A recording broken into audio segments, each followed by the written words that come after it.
Good morning, good afternoon, and good evening to all of you, depending on where you are joining us from. We are delighted and happy to have you here today in this important session. My name is Patience Dabula, and I'm delighted to be facilitating the session today.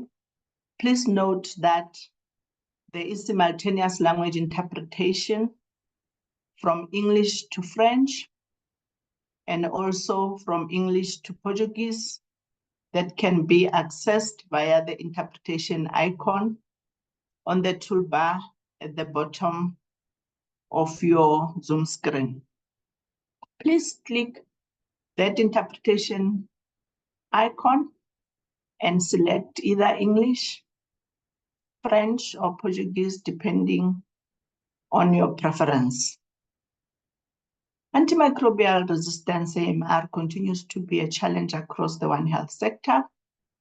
The term antimicrobials is used for antibiotics used against bacteria, antivirals used against viruses, antifungal used against fungi, and antiparasitics used against parasites. We all know that many countries have AMR programs to address various challenges that they are facing in order to protect their population and also respond accordingly. While we as humans continue to study organisms and find ways of managing them, the organisms are also developing their own defense mechanism to protect their viability and population. In order for us to produce antimicrobials to fight these organisms, it is important to understand how they manage or how they continue to survive. In today's AMR Community of Practice Eco Session, hosted by ASLM, we will be looking at the rise of resistance, how bacteria outsmart antibiotics. This session will be 1 hour long and include a question and answer segment at the end. We are encouraging you to take this opportunity and use the chat throughout the session so that you can share your comments and also ask questions that will allow us to take them, and hopefully time will allow us to get through all of them. I'm glad that we are doing this, and we are grateful for the work and the sponsorship by Fleming Fund for us to continue doing this work as the ASLM. It is a privilege for me today to introduce our speaker from South Africa, Dr. Caroline Maluleka. Dr. Caroline Maluleka is the acting head of the Center for Healthcare-Associated Infections, Antimicrobial Resistance and Mycoses, also known as CHAM, in South Africa's National Institute for Communicable Diseases, famously known as the NICD. She qualified as a medical technologist, thereafter proceeded to study medicine at the then Medunsa University, now known as Sefako Health Science University, and later completed her M.Med as a specialist in medical microbiology. Before joining NICD, her work experience including a senior pathologist at the National Health Laboratory Service, NHLS's Dr. George Mukhari Academic Hospital, Sefako University, where she was responsible for consultative and diagnostic services, lecturing and supervising undergraduate and postgraduate students. She later moved to Biomurio, where she was appointed as a medical advisor. She has special interest in infectious diseases, mycology, and AMR. She also co-authored a number of peer-reviewed journals. Dr. Maluleka is also a member of the NHLS Microbiology QA Technical Advisory Committee. Dr. Caroline, over to you. Please go ahead. Okay. As introduced by Patience, we'll be looking at how our bacteria outsmart antibiotics because of their resistance. I will be going through this as my outline. the discovery of antibiotics, we got excited when antibiotics were introduced because we were happy that we'll be able to win the battle against infectious diseases, which are mainly caused by microorganisms. However, as time goes on, with an introduction of more and more antimicrobial agents, our bacteria started getting resistance. And now we are in the era where now it seems like bacteria are now winning this battle. AMR is really a global challenge, and that's why it's considered by or declared by WHO as one of the top 10 global health threats infecting humans. In this publication that was published in the Lancet, the Graham report reported, which was an investigation that globally they performed or looked for antimicrobial resistance and the cause of death in those patients. 4.9 million deaths of these deaths were associated with drug resistance, either directly or indirectly, with around 1.27 million deaths directly related to drug resistance, which means that over 1 million of our population are actually dying because they are having resistance and available medications are unable to treat the infections. 70% in that same study, 70% of the population died because they had severe infections which were caused by organisms that were resistant to first-line antibiotics, so which made the use of empirical therapy fruitless. So this is just a clarification of antimicrobial, just to clarify that antimicrobial is just a holistic term, while which has 4 pillars, and we are, for today's talk, will be focusing on antibiotics. So there's a number of different antibiotics, and majority of them are classified based on their mechanism of action. You've got the folic acid synthesis inhibitors, which we will be talking about trimethoprim sulfamethoxazole here. And you've got the nucleic acid synthesis inhibitors, which are quinolones and rifampicin. The quinolone acting on the DNA gyrase, inhibiting replication, with the RNA polymerase reducing the also impacting on protein synthesis. And you've got, nucleic acid synthesis. And you've got this class, which are protein synthesis inhibitors, divided into the 30S subunits, which are tetracyclines and aminoglycosides. And these ones inhibit the 50S subunits, mainly the macrolides and the clindamycin. And the polymyxins act on the cell membrane, with an example being a colistin. You've got vancomycin, which act on the cell wall, classified as glycopeptides. It also acts on the cell wall, but at the later stage of the cell wall compared to beta-lactams, and that's why it's separated. So beta-lactams are the major group of antibiotics because they target the cell wall, which the humans we do not have. This makes them more selective and have less toxicity as opposed to all the others.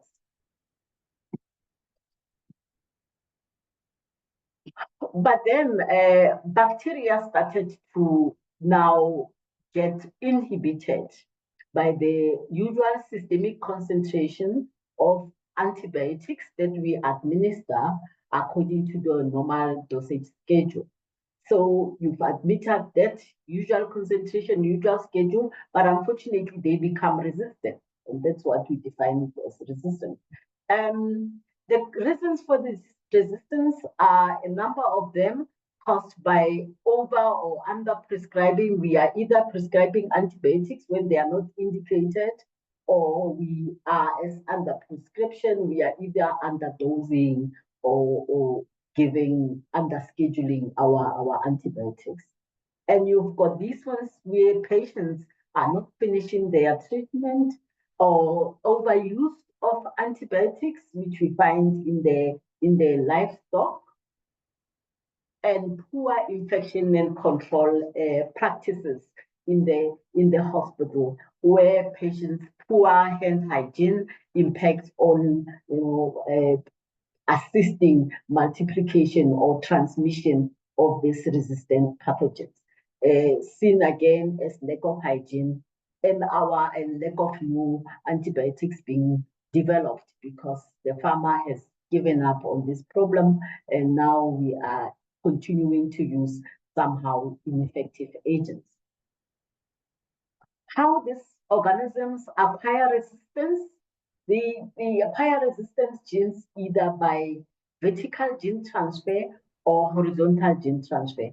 The vertical gene transfer is not that common and it's not really well researched, where it can happen due to either during pregnancy, then the mom transmits the resistant pathogen to the baby, or even the antibiotics to the child, or during lactation, where the mom will, during breastfeeding, transfer the antibiotics through the breast milk, and that will cause a selective pressure and result in resistance. The most common mechanism is the horizontal gene transfer.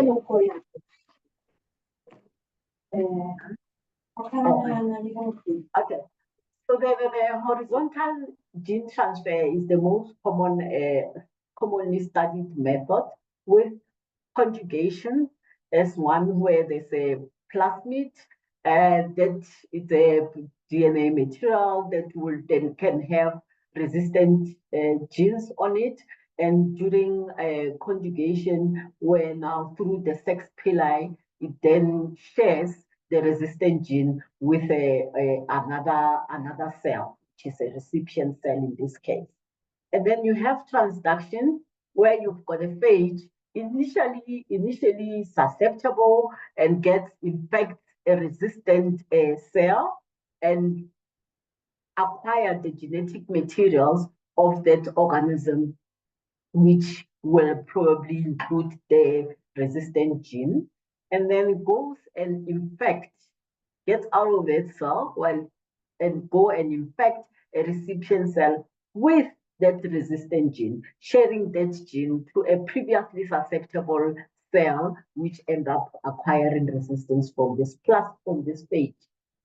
And then you've got this one, which is transformation, where bacteria that have died because now the cell membrane is open, it then is splicing, so it releases the DNA material into the ground, and there can be those bacteria that would then pick up that released DNA, which carry the resistance gene.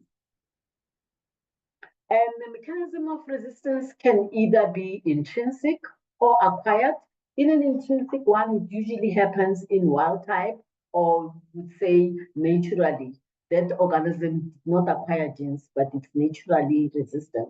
An example is a beta-lactam mycoplasma, which does not have a cell wall, and it will definitely be resistant to beta-lactams because there is no active site for those beta-lactams.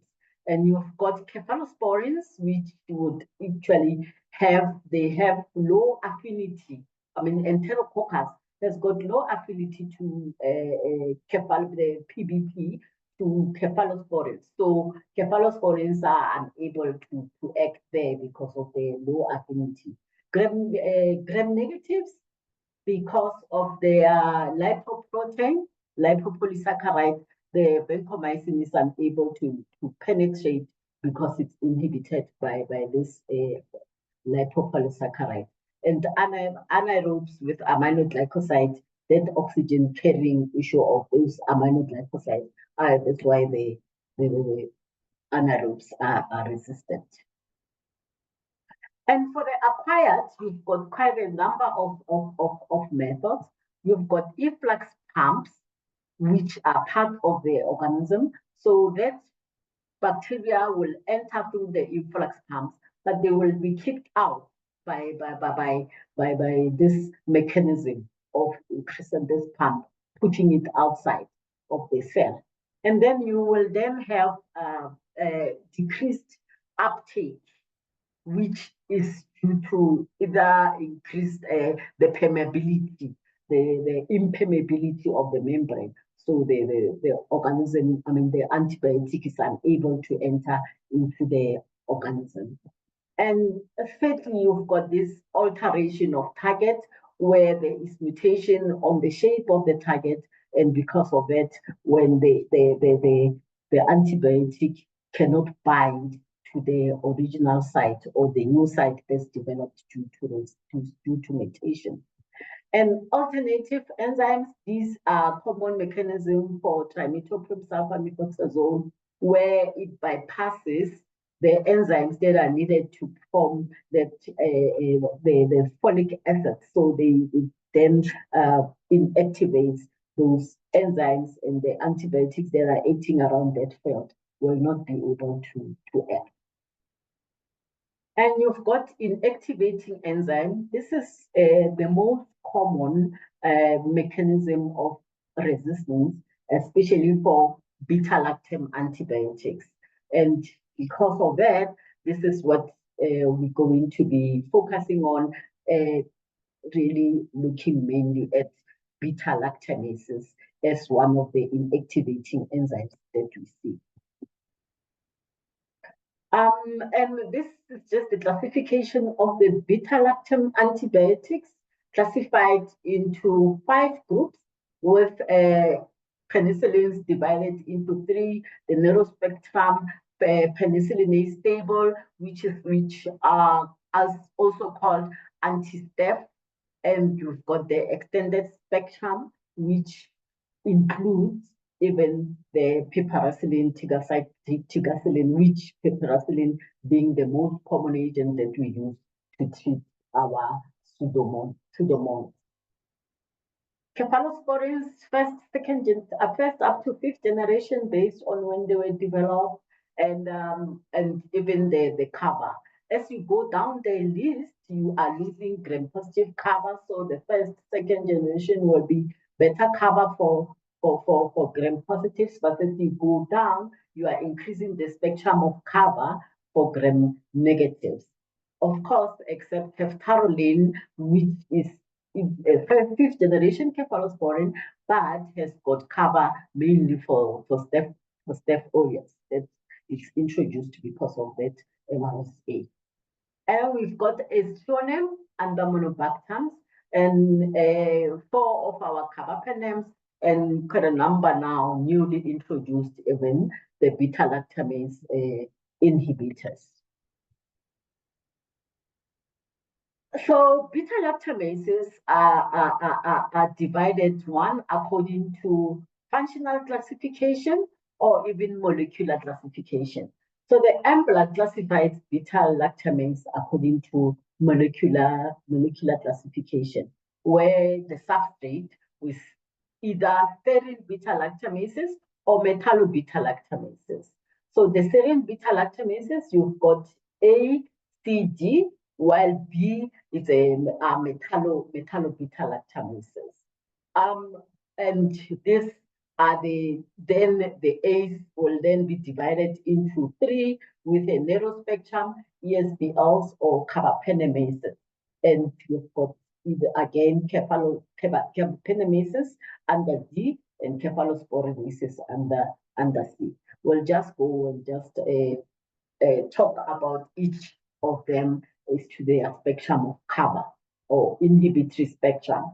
So the penicillinases, these ones have got limited spectrum. They are mainly found in staphylococci, which is the gene being blazed. They mainly hydrolyze early penicillins, benzyl penicillins, and they don't have any hydrolysis activity against cephalosporins, carbapenems, or monobactams. They are inhibited by beta-lactamase inhibitors, meaning the use of ampicillin and clavulanic acid to treat this class of enzymes will actually inhibit these organisms from surviving. You've got the 2B, which the 2B or 2As, this is classification based on Bush Madeira, but under EMBLA, they are still classified as class A.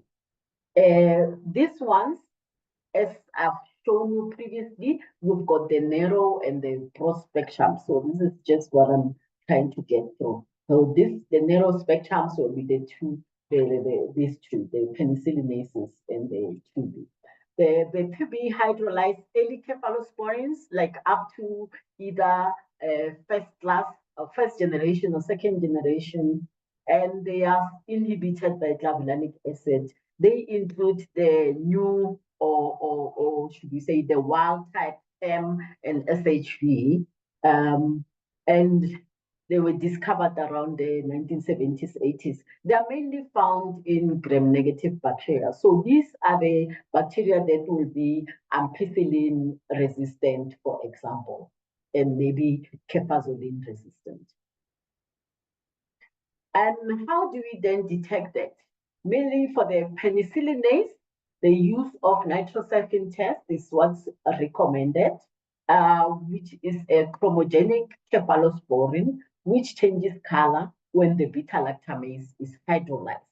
So you would use two Staph aureus, the positive and the negative, while with the positive reaction, you'd see the color change, and no color change would mean there's no beta-lactamase production. Usually indicated for the Staph aureus that we see that will be susceptible to penicillin. We know for now, penicillin has been ruled out as the first-line management of Staph aureus with the proxacillin now taking over. But then sometimes on a rare occasion, you would see a pen-susceptible Staph. And to confirm beta-lactamase production, you will do this test. Or otherwise, you can do this combination test, which will show an increase in zone size where there's an inhibitor, which can actually even be indicated for the 2B class. And we're going along with the EMBA class A, which we now focus on the broad spectrum, also known as the ESBLs. So it's because the E extended, now the spectrum of beta-lactamase does not necessarily only stop at the second generation or first generation cephalosporins. It goes down up to the third generation cephalosporins, but it does not impact the carbapenems. And these ones now are those number of TEM and SHV variants. And now we're starting to see CTXM coming into this class. They are also inhibited by beta-lactamases, beta-lactamase inhibitors. But then that's one controversial issue because people don't normally treat ESBLs with a piperacillin tazobactam because of these issues of studies that have shown that the outcome may not be good in some populations. How do we then detect ESBLs?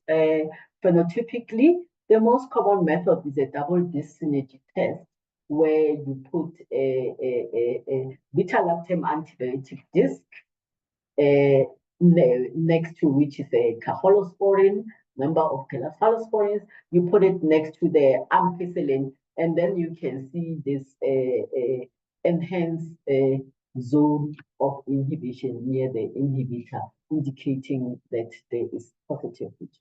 And while you are at it, it's important to look at the quality control pathogens that you need to confirm, assure your quality of your results.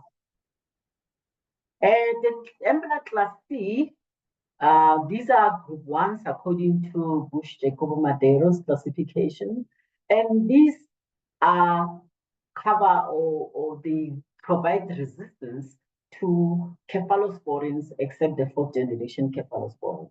And inhibitor Cefamycins, even an inducer is a cefamycin if you see it's susceptible in the laboratory, and then monobactams. They do not hydrolyze carbapenems, so they spare carbapenems for us. But with additional mechanisms, you can see some pathogens resistant to carbapenems because either there's hyperproduction of MC or there's another mechanism that adds into this MC enzyme. The genes are either chromosomal or plasmid. Chromosomal ones, we know, is this spice pathogens, which are Serratia, Mycoses, Providentia, indole-positive proteus, Citrobacter, and Enterobacter, with Morganella also included. And you then have the plasmid-mediated, which you can see either in Pseudomonas, even in some Klebsiella pneumoniae, which are plasmid-mediated, and plus CMY, ACT, and DH agents. Then how do we detect these ones? According to the CLSI, there's no standard guidelines to do this. And of course, if you've got those chromosomal ones, which are the spice pathogens, they use wanting to detect the enzyme, it's unnecessary because we obviously know it's going to be positive. And we've got a phenotypic test where you can put in a carboxytin disc and the resistance will be due to MC production. The gold standard will then be doing a molecular method where you look at the genes encoding MC beta-lactamases. So carbapenemases, now we are having a challenge with this carbapenem-resistant enterobacteriaceae. So this study was done by Micken et al., where they looked at African countries just wanting to see the distribution of carbapenem-resistant pathogens. And they looked at, if there was a study that was more than 100, they would then call it, quantify the resistance. But where there was less than 100, they just reported the results as resistance detected, like here, or resistance not detected. So here, when you look at the E. coli and you then look at the pattern, compare it to the pattern of the Klebsiella species, we know that Klebsiella species are more resistant than this. So for most of the countries, the pattern actually changes.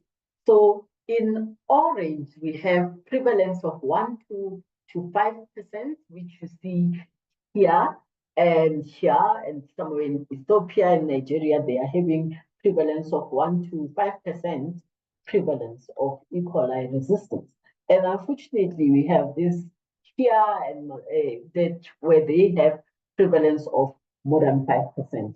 And when you get to the E. coli, the picture actually changes now. You find now quite a number of oranges that you find now in orange, where the resistance now is higher, around 1.5%, and we still have this Algeria still having a lot of resistance for both of them.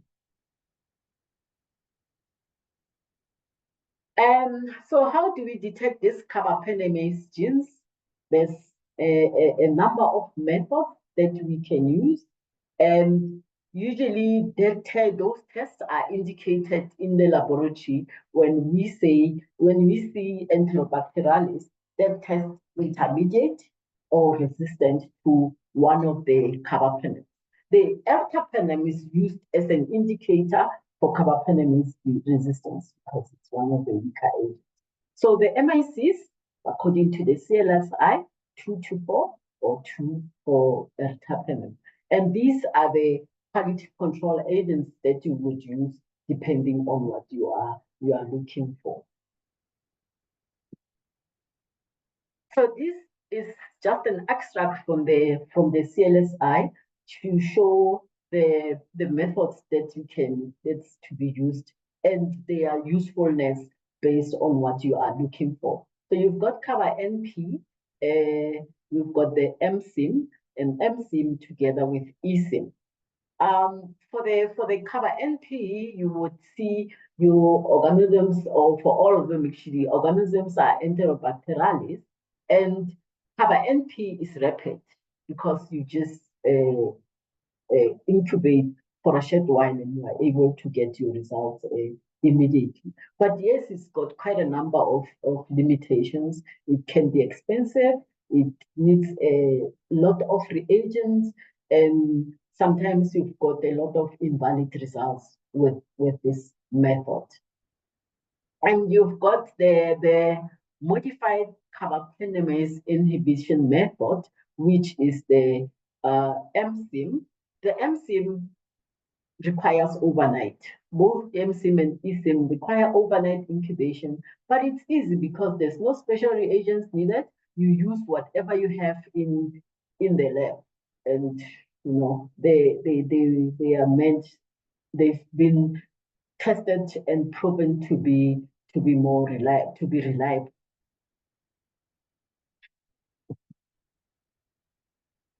So how do you then interpret this MSIM and the eSIM results? So what's the difference between the two? The MSIM is just a modified. You're going to be checking for the presence of carbapenemase.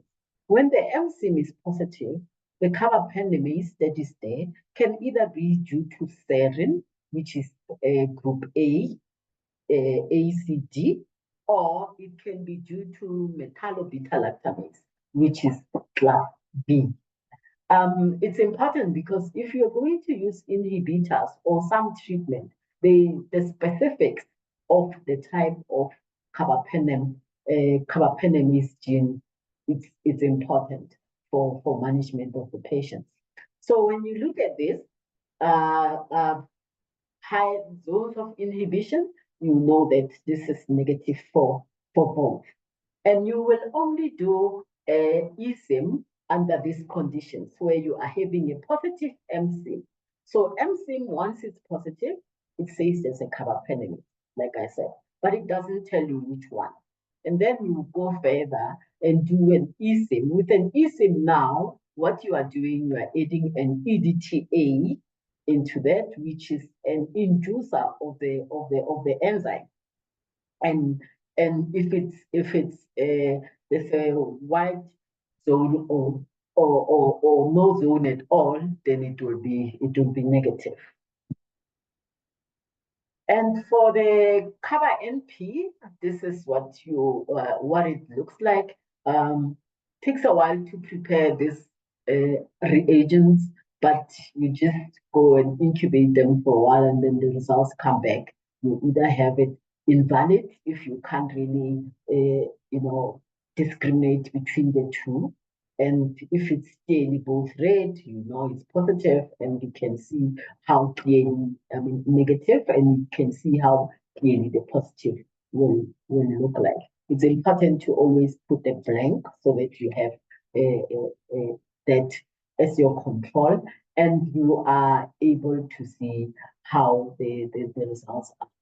So before the MSIM, this was the method that was actually used, although it has that limitations of reagents. But currently, there's one that has all those reagents embedded into a tool, and it makes it easier. It looks like using an API an API strip, and inoculate your organisms there, so it does not have it's not as cumbersome as this method. And then now with this carbapenemase, we've spoken about so many methods. Which one you're going to look at? We've got this algorithm that we are looking at to say who's who. What are your considerations? Are you looking for ease of use? Are you looking for rapid turnaround time? Are you what are the costs? How much are you willing to spend?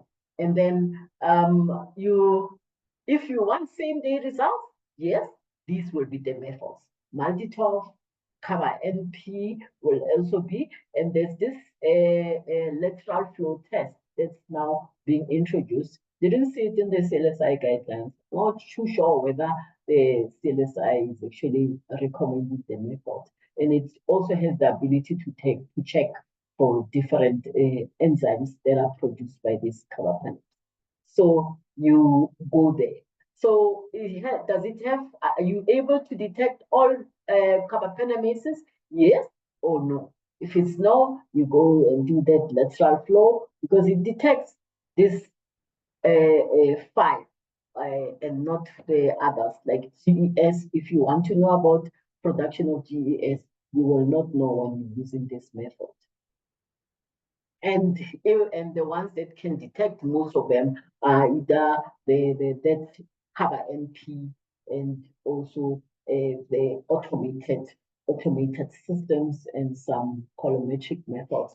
And we can also move over and have this the molecular methods that will then be introduced. So you then ask whether you want to, if you don't want the results same day, and your main issue is sensitivity and ease of use, then that's when you go to MSIM. But we know the issues of MHT that that it's not as good as the MSIM and its derivative. And you can use the e-tests and all those other methods that are there to detect this. So I was just planning to have this as a form of an exercise, but I will just quickly go through it if I can. This patient had a Klebsiella pneumoniae, which was detected in the laboratory, and this is the picture of this organism.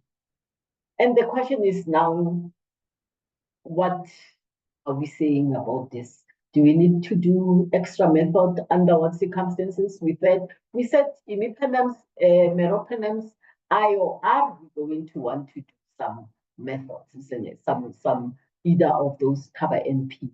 And you have all this organism antibiotic resistant. So what are we dealing with here? Fortunately, with automated methods, you are able to then see, have an idea of what we are dealing with. My thing is frozen. Why am I frozen? Thanks. Okay, sorry about that. Like I was saying, with this pathogen, we see there's quite a lot of resistance in this Klebsiella pneumonia, which is typical of what one sees in the laboratory. So just saying now, what is the next step, or what do we then think about this organism? It's resistant cefoxitin. Remember, cefoxitin is our MC indicator. So it's R, and those carbapenems are also resistant, and we can see all the cephalosporins are resistant. So we either now think that one, it can be a carbapenemase producers until we do our one of those methods, we'll then be able to know whether it is or not. But then because the cephalosporins are also R, it can be an ESBL. But then this cefoxitin is also ash. That's when MC now come into the picture to say, okay, we are either dealing with an MC with impermeability, we said it's possible, or we are dealing with a carbapenemase gene. So resistance to carbapenem doesn't always mean we are having carbapenemase production. Another example is this another Klebsiella pneumoniae, where now here you see that there's susceptibility to cefoxitin, so unlikely to be an MC producer, and there's susceptibility also to this, to our carbapenems, unlikely to be a carbapenemase. So what are we dealing with? With an ESBL? Probably yes, because we're having our cephalosporins also resistant in this case. And these Staph aureus, this is the Staph aureus that we were discussing when we started with the beta-lactams, that there's around less than 10% of our Staph aureus which are resistant to penicillin.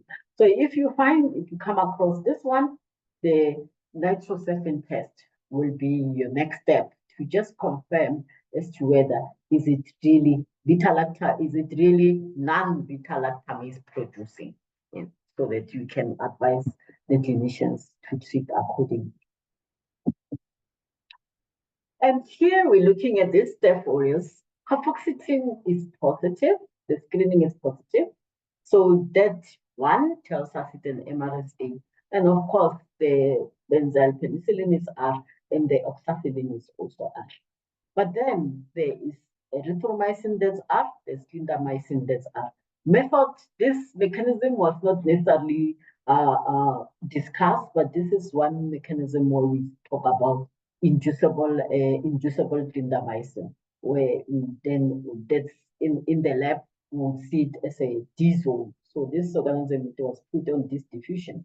What you would see is a D zone kind of a pattern, and that's what we are given. And Serratia macescens, remember, part of those spies. So this is how it will look like. Cafoxetine R and all these other cephalosporins will also be R.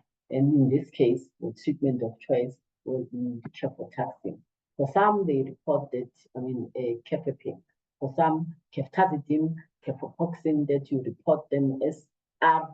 Other people actually change the pattern to even put it in R, so that because exposure to cephalosporins for this organism induces the beta-lactamase gene, the MC gene.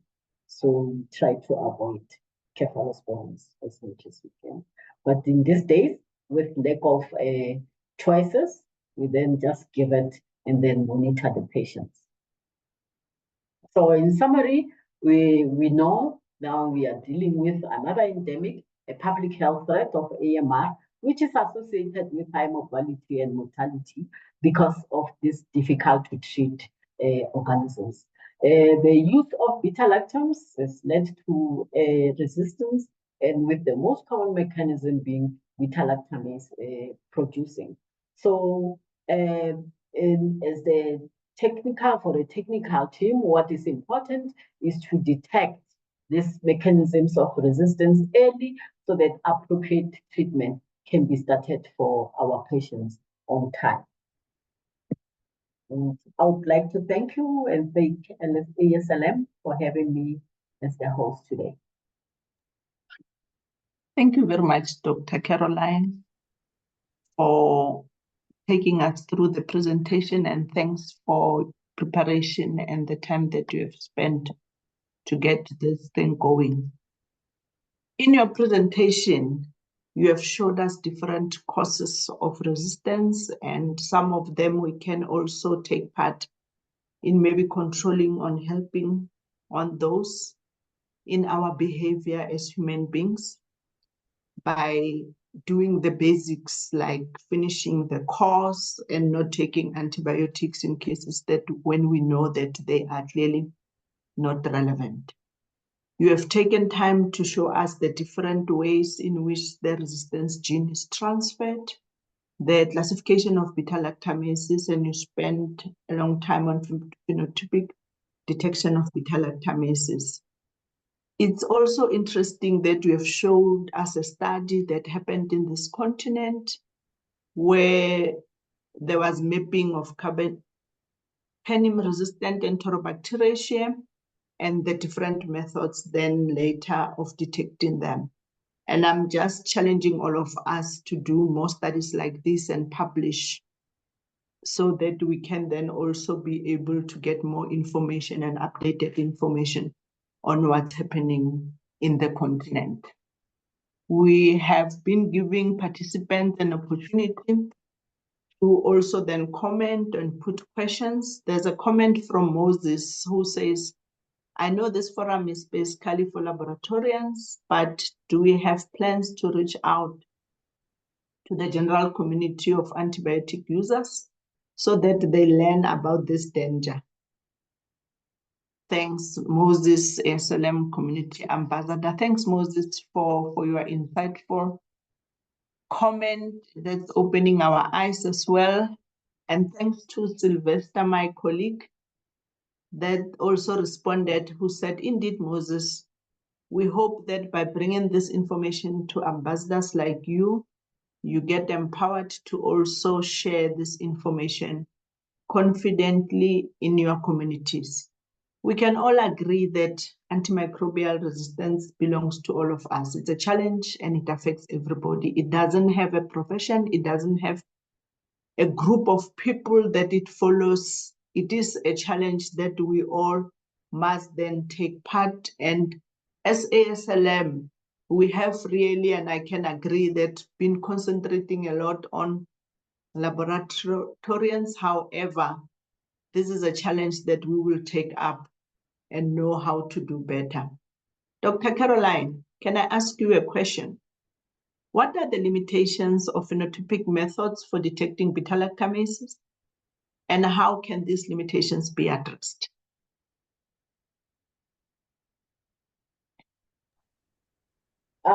Thanks for the question.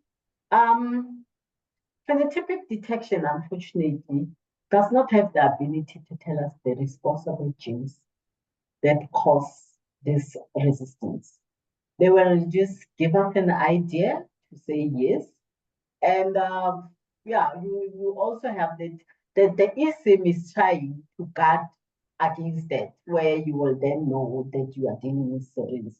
But and even when non-serine beta-lactamases, but and even those serines, sometimes you've got a lot of beta-lactamase inhibitors that have been introduced, and they are really specific, so specific. Some of them are specific to the type of enzyme that the organism will produce. So knowing the enzymes it's actually valuable, which is something that we're not getting when we are using phenotypic testing. Thank you. Another question from my side before I continue with more comments that came on the chat is then, would you know if there are any promising new technologies or approaches for detecting abepinemases being developed at this stage?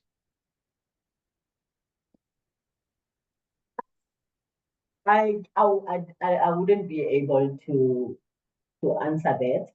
But like I said, I know in South Africa, most of what we are doing is this immunochromatographic test that is used to detect, which I showed as a natural flow assay that is used to detect these beta-lactamases. It's rapid. For now, that's what I have phenotypically. It's rapid, it's cheap, it's easy to use, but it don't, like I said, it has these different types of enzymes, and it assists because it's going to at least give you an idea, and it's used as a screening test. Even if you use it, you need to just still do molecular. Anything newer than that, I'm not aware of. Okay, thanks. I think I will ask if there are any of the participants in today's session knowing anything on this. If you can type on the chat, that will also be helpful. And then maybe Caroline, another question is, could you explain the difference between inducible and constitutive MC beta-lactamases and their implications for resistance and treatment planning? Thanks. That's a good question. Inducible, or should I rather start with constitutive? Constitutive, as the word says, it's there. It's you see it all the time. It will always be present. Like phenotypically, when you look at the antibiogram, you will see it resistant to a number of those cephalosporins that it's meant to be resistant to, and mostly even the cefoxitin. But then you then have this one that will probably be cefoxitin R, but all other antibiotics are S. but or otherwise it's even susceptible. But you know that this is a beta MC producer, like I said, those serratias. So you can have a serratia that looks like susceptible. That it means it will then be, you will then have to, if you use treatment that looks susceptible in those patients, they are going to have, it's going to be induced. So it's going to start to be expressed as opposed to the non-expressed one. Okay, thank you. Then maybe another question. I'm still watching the chat, but another question maybe is, what are your thoughts on the role of international collaboration and partnership in addressing the global AMR challenge? Yeah, I think the collaboration is great. I mean, like you were saying, I showed that mapping that you've seen, that if we know what is happening around us, around our countries, collaborating in lifting each other up to then end up being in the same page when we manage our patients, when we diagnose these pathogens. So whoever has more knowledge to support the other and lifting each other up. It's actually important. And that's what collaboration is actually even assist us. And to even give data out there to share what we have in Africa is also important. Okay. Thank you very much for really your presentation. It was really insightful, and it continues to challenge us every time to see and start acting differently. We know that we go to the doctor, we get antibiotics, and often we just take them. And even for those of us that are laboratory trained, we seem to forget the basics, like you were saying.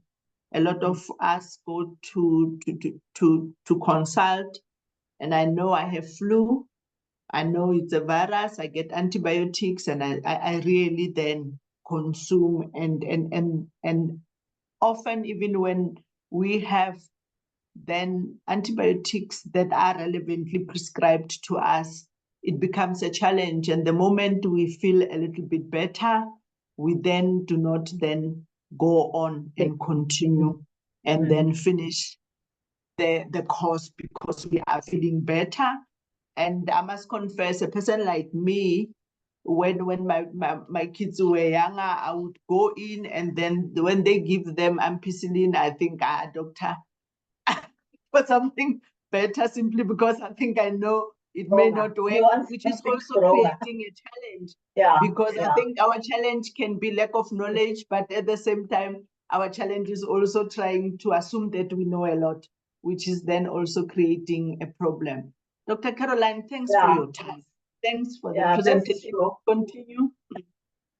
Yeah, I was just saying, you know, there's this notive of thinking that when you give a higher one, it will be better. And that's not true. Thank you. Okay, yeah. I think that at this time we will go to the end of the session. We are grateful. And thanks, Fitsum. He has been sharing a QR code for us to scan. And for the certificates, if you can then download on the link that is being shared, please take note of the certification code that is being shared. And while we are continuing, Dr. Caroline, once again, thank you for your time, for your preparation, for also taking us through what is important. And we know that you could not cover everything, that all the mechanisms for antibiotic resistance, there are many, and we will also then need to also consider what is important, and also see how else can we then ensure that we share the light to the AMR community in ASLM with the information that we have, and also using the resources that are available. I just want to spend the time to check if there's a question that I missed, if in case there's something. Sylvester, can you just confirm with me in case I didn't miss anything now? Sure, patience. There's just one question that has been shared on the chats by Jacqueline Mwangi. She says, thank you for the presentation. It has been very insightful. Kindly let us know how standalone labs can participate in such studies.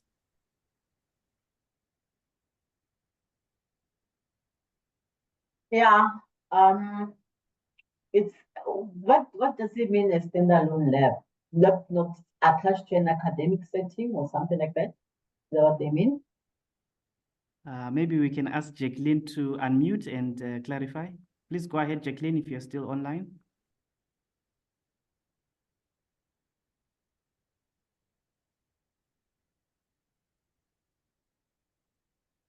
If Jacqueline can't unmute, if say, Dr. Caroline, if I have a private laboratory and I'm operating in an area where I'm just concentrating on the community, I am detecting organisms, I can see resistance. How then do I ensure that data that's generated from my laboratory then is then recorded among the different countries' surveillance programs? Yeah, that's okay. That's clear, and it's usually a challenge because unfortunately, those become the data that we usually miss out because we're thinking that the bigger you are, the bigger problems you have, and yet there may be those smaller ones that have challenges. But I mean, we try to from our side, we try to reach out. We have our collaboration even with our private laboratories. That's what we do. But I guess for us, it's because the smaller, even those smaller laboratories, or should I say independent laboratories, are actually feeding into the bigger laboratories. So when we get data from those bigger laboratories, somehow, although not a clear picture, but we may extrapolate the data to be coming from that. But I mean, if you're willing to do a single standalone with us, we can support. We are available to support whatever and we want data to go out there so that we know where we are standing. Okay. As we are wrapping up, can I just indicate that in many countries there are AMR surveillance and there are AMR committees that are working. Can I then plead to all of us, if you are not aware who those are, please reach out maybe to the different ministries. They will be able to guide you to the relevant people or the relevant teams that are working on this. It is important for us to then also get information. And I'm glad that the question came because it reminds us that a lot of work that's done in the continent across different diseases and efforts, most of the time, even we know common organisms, we are struggling to get information from the private sector. I'm appealing to everyone to ensure that you reach out, you find out from the people. Some of them may be in this call that you see names that you recognize, and we can then be able to link you with the relevant people where you can then be able to link with. And as always, thanks, Dr. Caroline. And as we close, I want to say to everyone that we have then gone back to the basics of laboratory and basics of antimicrobial resistance. We have had an opportunity to see what is out there, and we have a chance to look at more. We are taking up the challenge of looking at community work and involving more people outside laboratorians, and it has been a wonderful session. We are grateful for the work that is being done by ASLM, AMR CoP, and we are grateful again to the fund that's coming through, the Fleming Fund, that's allowing us to do the MR work in many countries in the continent and outside the African continent, in many other continents where work is being done. I'm wishing you a great day for the rest of Friday and enjoy the weekend till we come again. Thank you. Goodbye.